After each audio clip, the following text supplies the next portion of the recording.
Maret 2023.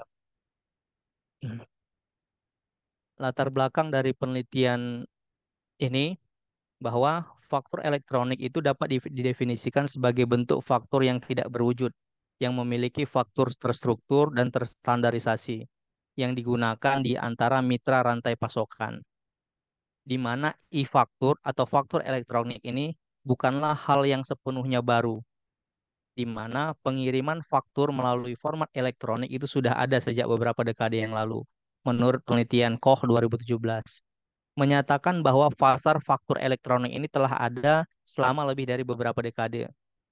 Pada awal tahun 1970-an, EDIFACT, Electronic Data Interchange of Administration, Commerce and Transport, digunakan oleh organisasi-organisasi besar sebagai mekanisme untuk mengirimkan data faktur. Namun, sistem ini merupakan sistem point-to-point yang membutuhkan investasi yang cukup besar untuk membangun koneksi antara pihak-pihak yang terlibat. Nah, sebelumnya industri swasta itu bertindak sebagai pendorong utama.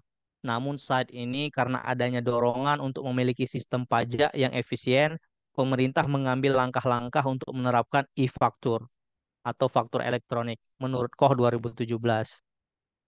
Latar belakang dari artikel ini juga bahwa telah diamati pertukaran faktur itu menggunakan email itu lebih populer daripada EDI. EDI exchange EDI dan usaha kecil dan menengah umumnya lebih memilih email dibandingkan dengan perusahaan yang lebih besar. Penelitian ini juga dilatar belakangi dengan adanya kebutuhan untuk memahami faktor-faktor yang mempengaruhi adopsi e-faktur atau faktur elektronik dan teknologi serupa. Jadi dengan adanya perkembangan teknologi, adopsi faktur elektronik ini semakin menjadi penting dalam meningkatkan efisiensi bisnis dan transparansi pembayaran. Namun masih terdapat keterbatasan dalam model-model yang digunakan dalam konteks adopsi faktur elektronik. Sehingga tujuan penelitian ini mengeksplor keterbatasan tersebut. Fenomena yang mendasari penelitian ini adanya perubahan dalam cara bisnis yang dilakukan dengan adopsi teknologi e-faktur atau faktur elektronik. Hal ini mencakup aspek-aspek seperti perubahan dalam rantai pasokan, transparansi pembayaran, dan efisiensi bisnis. Jadi penelitian ini mencoba untuk memberikan pemahaman yang lebih mendalam terkait adopsi e-faktur atau faktur elektronik. Urgensi penelitian. Penelitian ini memiliki urgensi yang tinggi yang karena adopsi faktur elektronik ini dan teknologi memiliki dampak yang signifikan pada efisiensi bisnis, transparansi pembayaran, transformasi digital, dan rantai pasokan.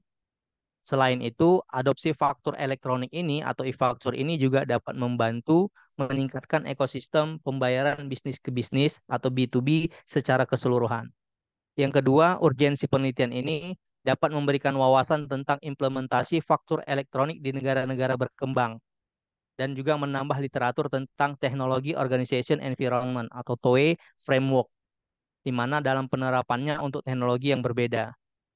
Yang ketiga, urgensi penelitian ini dapat memberikan wawasan yang berharga bagi perusahaan-perusahaan di berbagai sektor dan negara tentang bagaimana mereka mengadopsi teknologi untuk meningkatkan kinerja dan daya saing mereka. Novelty penelitian dalam artikel ini saya amati bahwa penelitian ini mencoba mengeksplor keterbatasan dari model yang digunakan dan menawarkan arah untuk penelitian masa depan, di mana memberikan kontribusi teoritis terkait pembiayaan rantai pasokan dan transparansi pembeli dan penjual. Selain itu, penelitian ini juga mencoba menambah literatur tentang TOE, Technology Organization Environment. Jadi ada konsep teknologi, ada konsep organization atau organisasi dan lingkungannya. Dalam konteks teknologi yang berbeda, dan juga memberikan kontribusi terhadap pengembangan model-model teoritis yang digunakan dalam konteks pasar negara berkembang.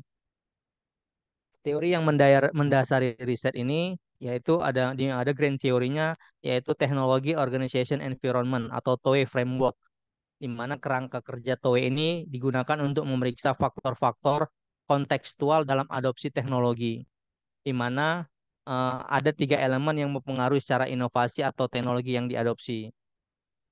Yang kedua, apply teorinya, teori difusi inovasi Roger, di mana faktor-faktor teknologi yang diperkirakan mempengaruhi adopsi teknologi didasarkan pada teori difusi inovasi Roger.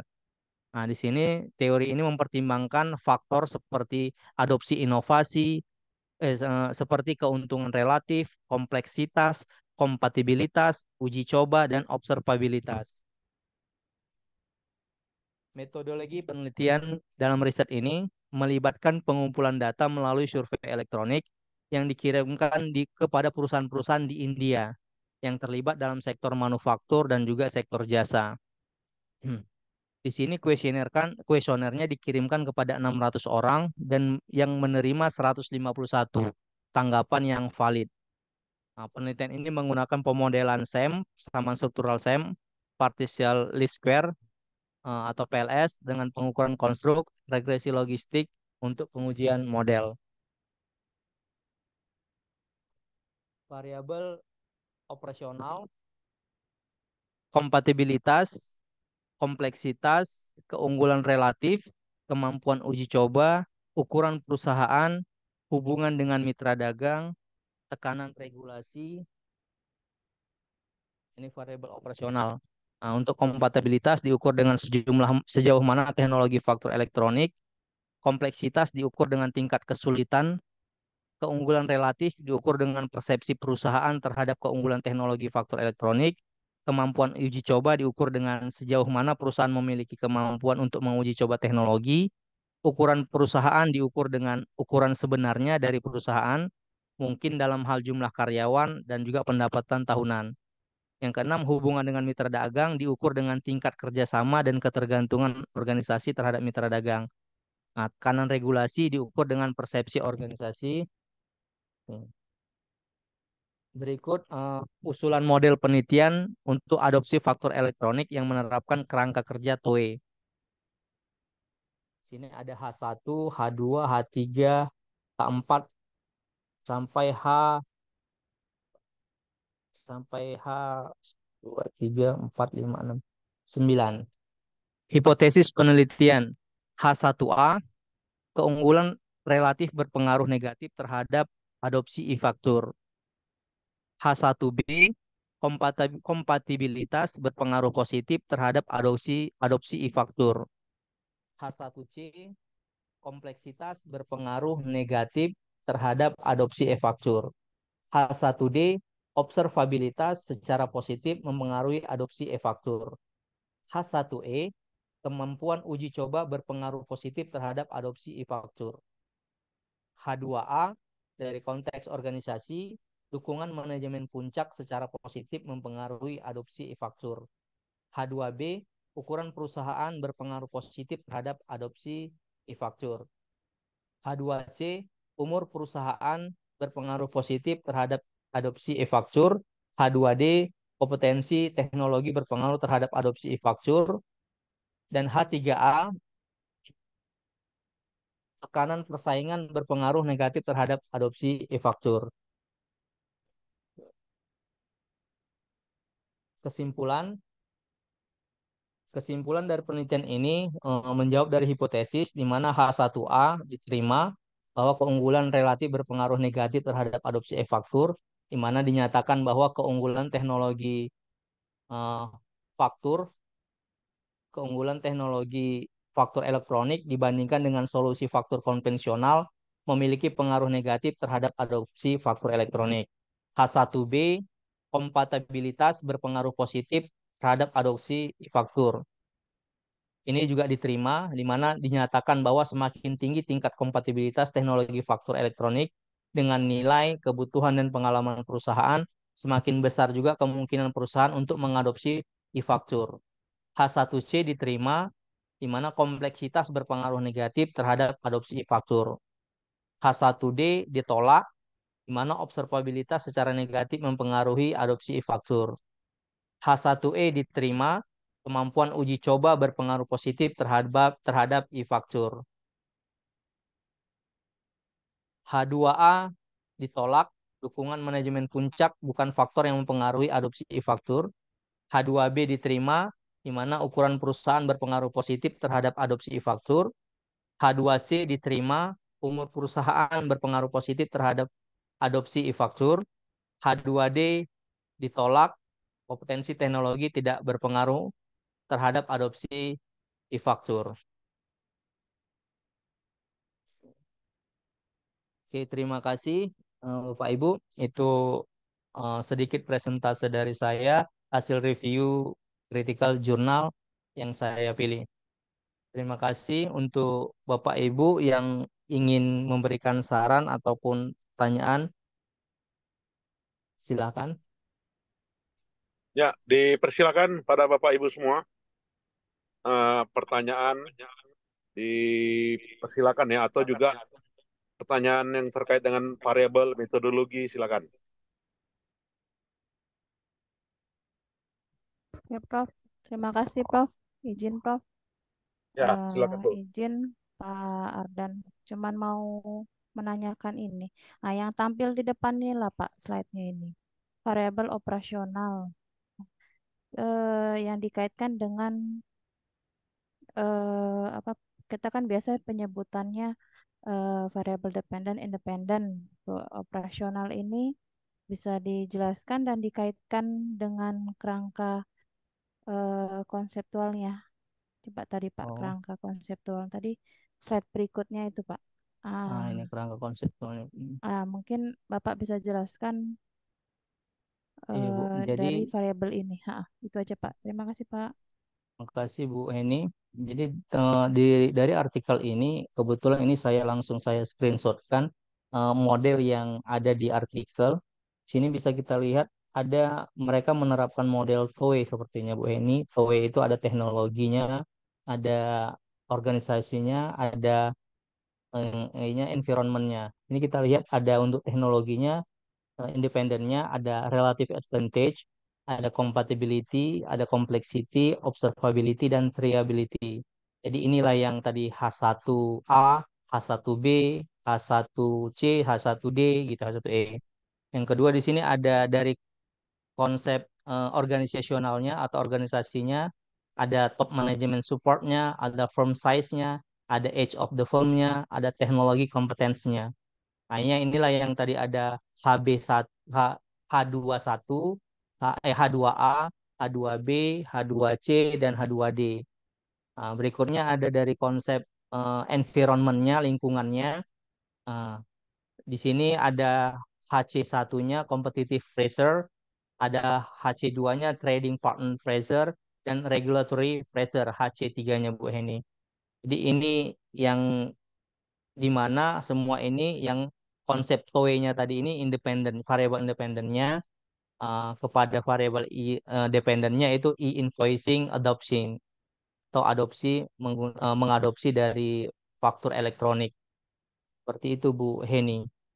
Nah, di sini tadi dijabarkan untuk operasional dari kompatibilitas diukur dengan sejauh mana teknologi faktur elektroniknya, kompleksitas, keunggulan relatif.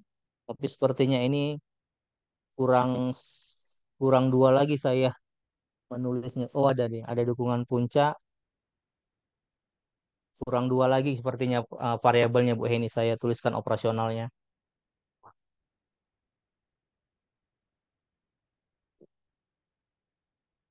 Gitu Bu Heni. Oke Ya, Pak. gimana? Ja- Jadi setelah di hipotesisnya berarti ada 10 gitu ya Pak? Ada ada 10 Bu Heni. Iya Satu, kan Pak? 2, 3, 4, 5, 6, 7, 8, 9, 10, 11. Ada 11 11 Bu Pak. Heni di sini. Iya, Oh, berarti tadi tertinggal 3 lagi ya Pak ya? Berarti 3 Bu. Iya, ada 3 yang Bu. belum dituliskan. Oke. Hipotesisnya menggunakan alat uji PLS apa PLS ya tadi Pak ya? Pakai Kalau nggak PLS salah, tadi Bu. PLS Ah, ya. Setelah diuji dari 11-nya itu bagaimana hasilnya Pak? Oke, setelah diuji, rupanya ini hasilnya bahwa tidak semua sesuai dengan hipotesis. Ada yang ditolak seperti H1D tadi observabilitas, H2A ditolak dukungan manajemen puncak bukan faktor yang mempengaruhi adopsi e-faktur. Ada juga H2D kompetensi teknologi tidak berpengaruh terhadap adopsi e-faktur karena perusahaan yang memiliki infrastruktur itu tertentu mungkin tidak merasa perlu untuk memiliki e-faktur. Jadi ada beberapa tadi narasi yang dibuat, yang dituliskan, kenapa ditolak juga ada alasannya. Jadi bisa dibacakan di artikel juga, Bu. Jadi lebih banyak yang diterima sih. Dari 11 itu satu, dua, tiga, empat. Ada empat yang ditolak, Bu Heni. Oke, Pak Ardan. Terima kasih, Pak Ardan. Sama-sama, Bu Heni. Ya, cukup menarik ya terkait dengan adaptasi e-faktur ini ya Pak. Terutama Iya, Pak. variabel-variabelnya bisa Bapak Ibu apa ya adopsi nanti ketika menyusun disertasi dan menutupi kelemahan temuan itu ya. Nah, ini juga bisa Baik, Prof. diadopsi menurut saya. Belum ada ya yang pernah membuat ini. Iya, Prof. Bagus kalau ada yang mau mereplikasi ya. Iya.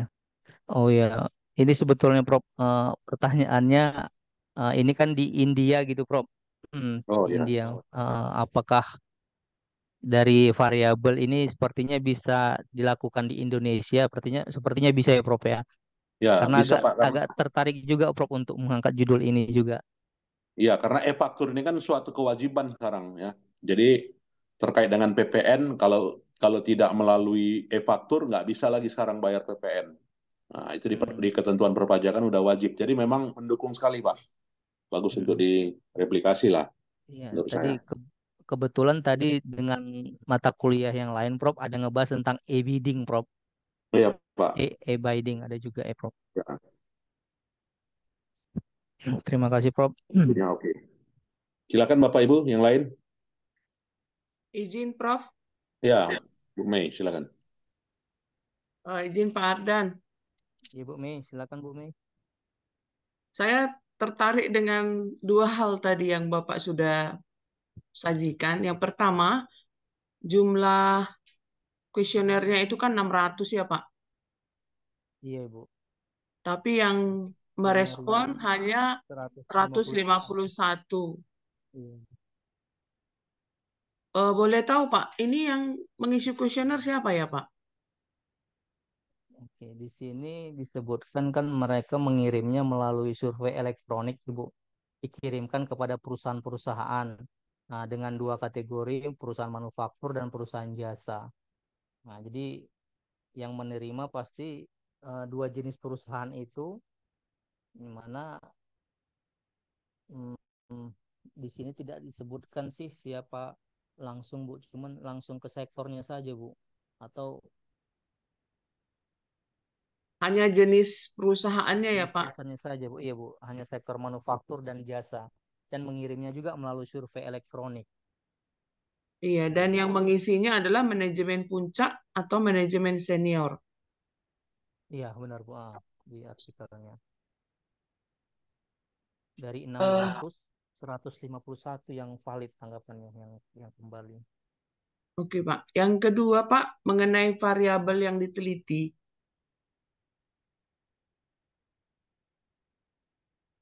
Kalau nggak salah tadi ada hubungan ya, hubungan dengan mitra dagang. Boleh tolong ditampilkan, Pak? Ini. Nah, Ini ya, Pak, hubungan dengan mitra diukur, dagang, diukur dengan tingkat. kerjasama dan ketergantungan organisasi. Kalau saya nggak salah tadi ini justru tidak berpengaruh ya, Pak? Hubungan dengan mitra dagang.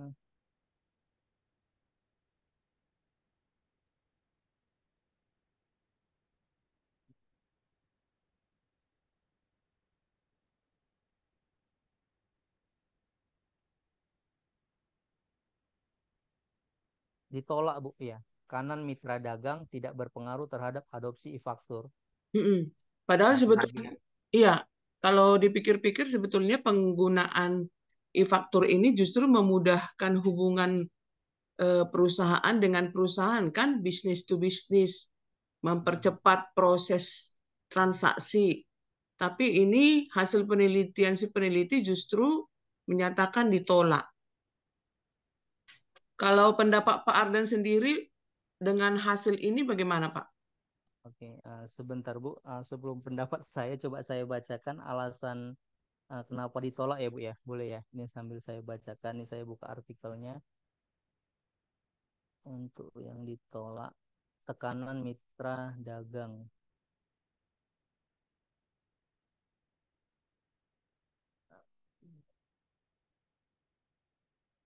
Oke, jadi di sini penulis menuliskan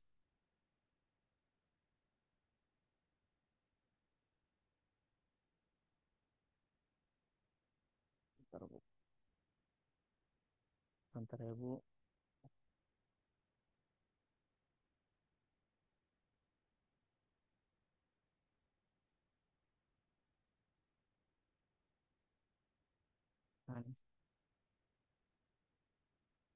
Bahwa penulis menemukan pengaruh yang tidak signifikan dari mitra dagang terhadap adopsi. Nah, di mana katanya hal ini serupa dengan penelitian sebelumnya yang menemukan bahwa mitra dagang atau rantai pasokan itu tidak secara signifikan mempengaruhi adopsi teknologi baru oleh perusahaan. Di mana salah satu penjelasan yang mungkin adalah Bu, bahwa kemungkinan katanya kemungkinan penggunaan e-faktur ini Bu lebih dipengaruhi oleh faktor lain. Faktor yang berhubungan dengan teknologi, faktor yang berhubungan dengan perusahaan atau faktor eksternal lainnya. Nah, jadi itu sih yang dirujuknya Bu. Jadi katanya paling besar dipengaruhi sama faktor lain, bukan dari faktor uh, mitra dagang. Kan mitra dagang Bu. Di sini di halaman 15.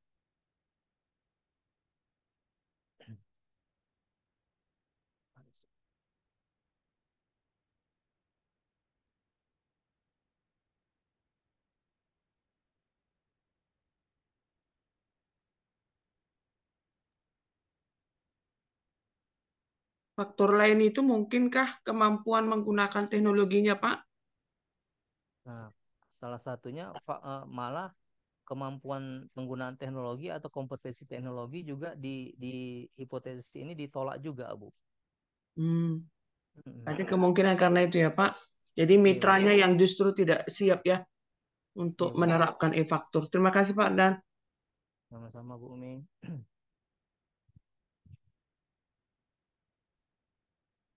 Ya, ada lagi Bapak Ibu?